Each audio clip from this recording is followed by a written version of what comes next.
समाज का एक घिनौना रूप, शिक्षाप्रद कहानी।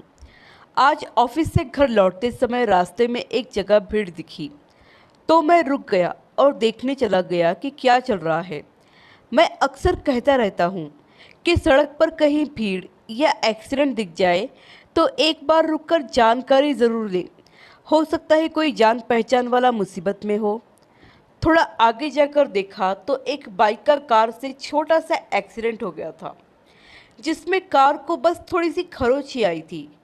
कार वाले 3 लोग बाइक वाले को मारने पर तुले हुए थे, जो दिखने में तो अमीर घराने के लग रहे थे, लेकिन हरकतों से बिल्कुल जाहिल। और उनका गुस्सा तो 7वें आसमान पर था।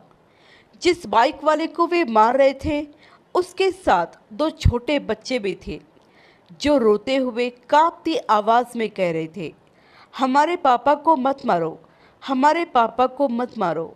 बीच में कुछ लोग थे जो लड़ाई रोकने की कोशिश कर रहे थे, लेकिन बावजूद इसके उन 3 लोगों में से कोई ना कोई आगे बढ़कर उस आदमी को मारने में सफल हो ही जाता।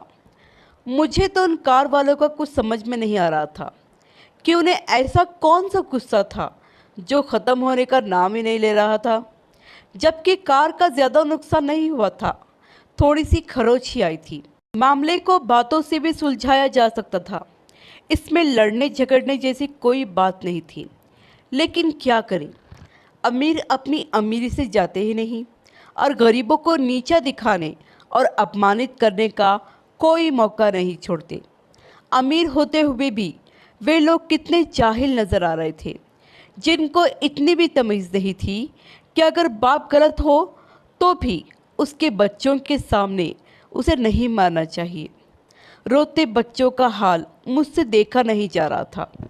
खैर, भीड़ में से कुछ लोग झगड़ा तोड़ने में सफल हो गए और कार वालों को समझा बुझाकर कुछ पैसे दिलवाकर मामले को ठंडा कर दिया।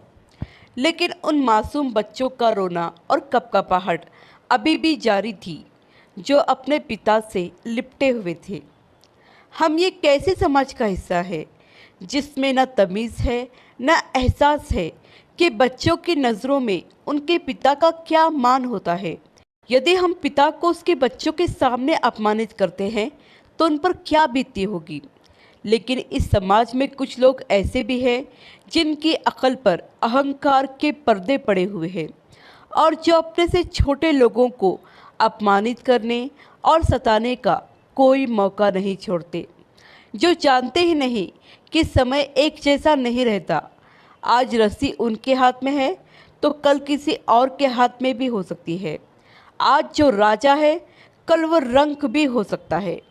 आशा करती हूँ ये कहानी आपको पसंद आई होगी।